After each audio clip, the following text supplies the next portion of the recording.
नमस्कार. आज तरीपक्षर या ठिकाणी सायन्स सेंटरमध्ये विज्ञान शिक्षकांचं प्रशिक्षण आयोजित केलं होतं. त्या निमित्ताने तत्परला पण भेट दिली आणि हँड्स ऑन ॲक्टिव्हिटीज पण या ठिकाणी आम्हाला दाखवल्या गेल्या.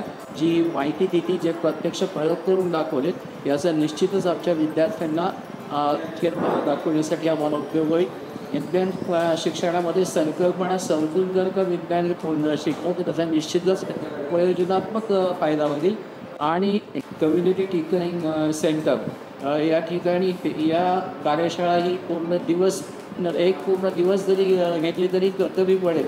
त्यामुळे मी भविष्यात अशी अपेक्षा करतो की कम्युनिटी टिंकरिंग सेंटर या ठिकाणी ही प्रयोगशाळा ही जी कार्यशाळा आहे ती शिक्षकांकरता आणि विद्यार्थ्यांकरता भविष्यात घेतली जाईल. धन्यवाद.